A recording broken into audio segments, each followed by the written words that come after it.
जय श्री राम। आज हम एक सौंदर्य रस पर एक काव्य आपको सुनाएंगे कि इसमें सौंदर्य के वर्णन में एकाग्रता और अपनी पत्नी के प्रति कोमल भाव की मनोवृत्ति स्थित को कहना चाहता है। और वो एक ऐसा सौंदर्य होता है जो निरंतर फैलता ही चला जाता है, उसके फैलाव का कोई भी किनारा नहीं है। कि हृदय प्रफुल्लित मनोहारों से और यूं लगे केतकी फूली, आओ बिंधि करू पींग बढ़ाए, सखी अब तक रही अकेली। असुरो बारिणी पीकर मेरी मति भई मतंग, और त्यों त्यों चा खेलती ज्यों बालक हाथ पतंग।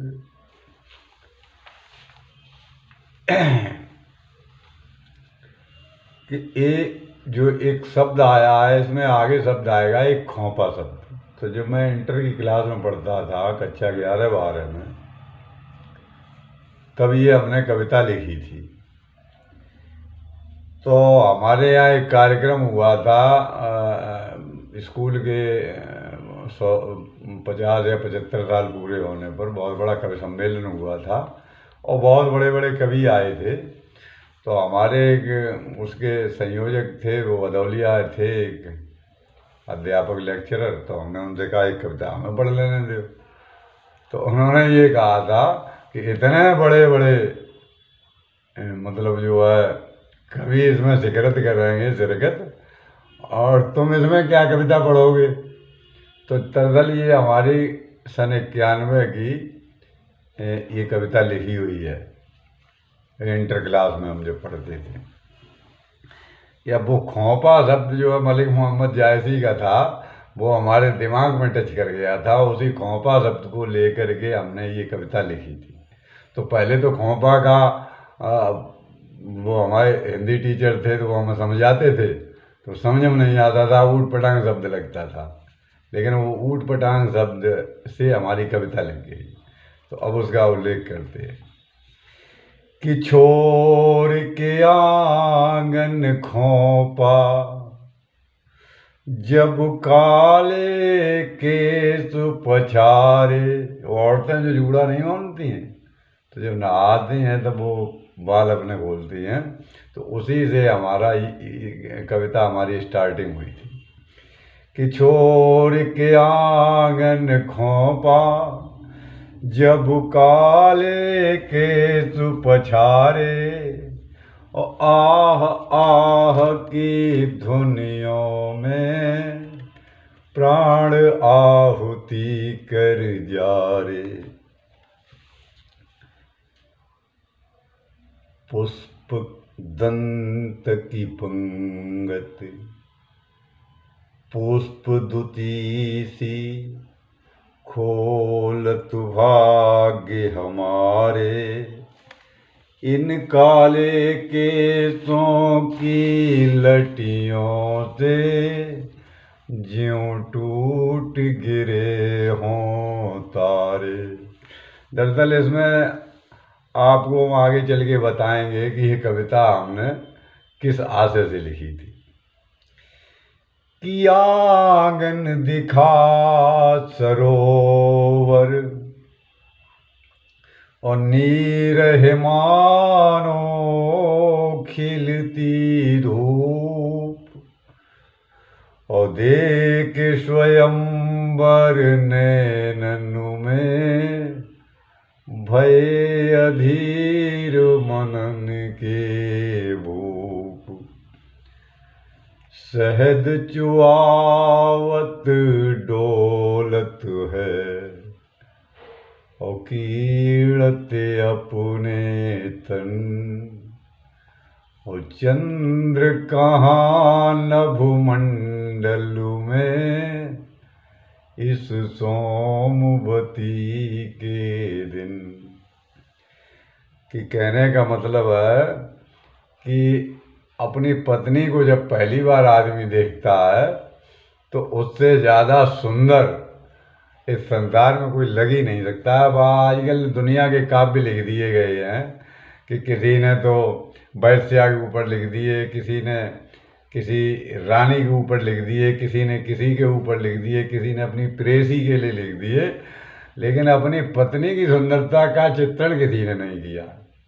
तो इसमें पूरी तरीके से अपनी पत्नी का चित्रण मतलब हमने किया कि ऐसो अद्भुत रूप निरख के हो गई मत मेरी मंद। और ज्यों ज्यों बिजुरी कौंधती मेरी पलकें हो गई बंद। साड़ी उघरी तन की उन कंचु की रखी उतार। मतलब मलिक मोहम्मद जायसी के मतलब जो है कवित्व से खाली ये दो ही शब्द हमने लिए हैं, एक खोपा और एक कंचुक। वो भी कंचुक हमने शब्द इसलिए लिया है कि इसका रूपांतरित शब्द हमें कोई सही फिट नहीं बैठ रहा था। हालांकि हम किसी कवि की नकल करना, उसके शब्द के प्रयोग करना हमें तो अच्छा नहीं लगता है, लेकिन अब मजबूरी थी कि उस शब्द का प्रयोग करने के लिए हमें कोई शब्द ही नहीं मिल रहा था। और वो शब्द बहुत पुरानी मतलब जो है सभ्यता में हिंदी भाषा में चलता था, तो इसलिए इस शब्द का हमने प्रयोग किया कि साड़ी उघरी तन की उन कंचुक रखी उतार। और रूप प्रेयसी के वक्ष दुए कंदुक लिए उभार। ज्यों सर्प के चुली छोड़े ऐसे ही आँख के चुली उतरी। और घन घोर बरसते मेघों से ज्यों टूट गिरी हो बिजुरी। अहो पुण्यीन नैनन के हम वारुणि बरसत देखी। और बिखरे काले इनके सो में मुख गांति दिखी पूनों सी। अहो पुण्यीन नैनन के हम वारुणि बरसत देखी। और बिखरे काले केसों में मुख कांति दिखी पूनों सी। ये चीज जो देखी है वो हमने छुप कर के देखी, मतलब छुप कर के बिना कहे हम पहुंच गए। तो अब जो है आगे का वृतांत हम सुनाते हैं कि पद चाप सुनी मेरी, पद चाप सुनी मेरी पकड़ के कंचुक साड़ी में दुबक गई। और मुझे लगा कुछ यूं ज्यों आंगन मेरे प्रकृति उतर गई। दाव के दांतन सारी, आँखन से देवत है गारी। बिन आहट क्यों आए, और कंकन खुले न दिन चारी। अब यही समझते हैं 4 दिन तक जिसका कंकन नहीं खुलता है तो उसकी साधना कैसी होगी। मतलब योगी मुनि तपी सब फेल हो जाते हैं उस जगह। अब हम बताते हैं कि मेरे घर का आंगन कितना बड़ा था कि ऊंचे परकोटे के अंदर मेरे घर का आंगन बहुत बड़ा था, और जो पेड़ गुलाब का रोपा उस पर पहला पुष्प खिला था। उन गेंदों पर भी झुंडों में मनमोहक पुष्प लगे थे, और एक कटीली झाड़ी पर तितली के पर जैसे फूल खिले थे। बर्रैया ना होते तो तितली के पर जैसे फूल लगे होते, वे वो हमारे आंगन में खड़े थे। कि नीम के पेड़ पे कोयल कूहत, और फूल फूल पर तितली भृंग, और मेरे घर बजती हो ज्यों गंधर्व गान पर बीड़ा और मृदंग। मन हरिणी तन कस्तूरी प्रगटी, छोड़ते वास सुवास, और असंख्य चंद्र उतरे आंगन करते हों दिव्य उजास।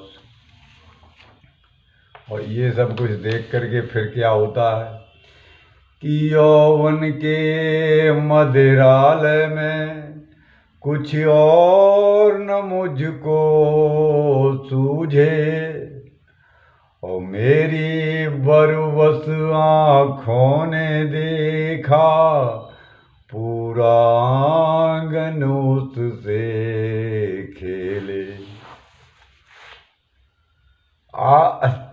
आप जब ऐसे रात्र में 12 बजे के बाद जब नींद आती है और नींद से जब जागे तब इसको सुनना, तब आपको समझ में आएगा कि मौन हमारा चुंबन है। अब दूरी है कि कंकन खुला नहीं तो दूरी तो बनी रहेगी।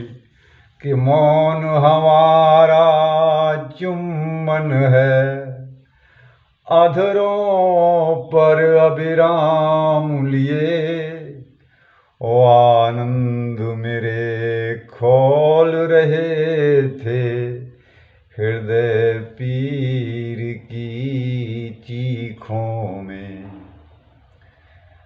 धुमनी सी रम गई मेरी, ये तप सी हुआ विकल, और भुज पासों के बंधन में आकर अब तो सखी मचल।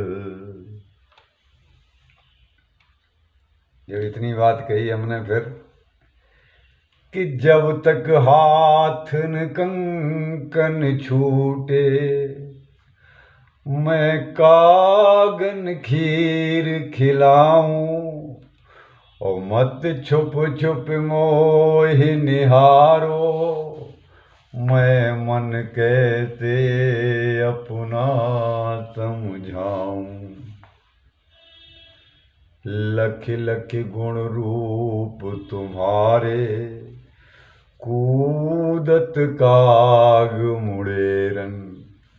तो भैया ये फागुन के महीने में यदि शादियाँ होती हैं तो वे सर पर बीन बजाने वाले और आ जाते हैं, और कौआ चिड़ैया जेऊ सवेरे से दान लगे थे कि लख लख गुण रूप तुम्हारे, कूदत काग मुड़ेरन। और तब तक बीन बजाती आई, मेरे द्वारे एक सपेरन। मौन ही मौन निहारत है, मधुर बीन के बीच। और तू नागमढ़ी है मेरी, बोल्यो जब दई सपेरन भी। अब तुम समझिए कि हम अगर इसे डिक्टेट करेंगे तो वीडियो बहुत बड़ा हो जाएगा, लोड होने में बहुत दिक्कत होगी। कि तू नागमणि है मेरी, बोल्यो जब दई सपेरन भी। काग काग ही टेरत, रुचि रुचि उसको खाई। अब मणगारी के ऊपर खीर धरी तो कौआ कौए उठे तो काँ काँ काँ काँ करके कौए सारे आ जाते कि काग काग ही टेरत, और रुचि रुचि उसको खाई। अहो भाग्य इस खीर के, जा पर तेरी झाई। काग कगौल में कछु लिच गई थी खीर, फिर लगा चींटियों का मेला, कोसें मेरी तकदीर। फिर घर में जमघट भी लगता कि एक कुबरी बौराए गई, अब नगर ढिढोरा गात। और धन्य धन्य जारूप रते, जकि झूठ न मोह सुहात। हृदय की अनुकृति उन्मुक्त हुई, ज्यों नभु की तारावलियाँ। सौरभ दीप हुआ उद्गत, झंकृत अंग अंग की छवियाँ। ढेंक रहे थे दादुर, कूद कूद कर बारिश के पानी। और बिजली के फूल बताते फिरते, ये है मेरे मेघों की रानी। इस रूप रस की गंगा में, फिर केवट नौका लेकर उतर गया। और श्वेत संग मरमरी सिल पर, ज्यों आकृति कोई शिल्पी उकेर गया। इतनी जो घटना सब देखी है तो वो एकदम हमें एक जैसे कोई सफ़ेद स्टैचू बना हुआ हो, तो इस तरीके से हमारी मतलब पूरी स्थिति मतलब हो गई थी। तो उस समय ये कविता हमने लिखी थी खोपा शब्द को लेकर के, क्योंकि उस समय वो शायद कोई रामचरण सक्सेना हमारे क्लास वो थे, वो पढ़ाते थे हमें हिंदी, बड़े तरीके से समझाया करते थे, तो उससे हमारी कविता लिख गई थी। आज इसे आनंद लीजिए। जय भारतवर्ष, जय वंदे मातरम, जय सनातन।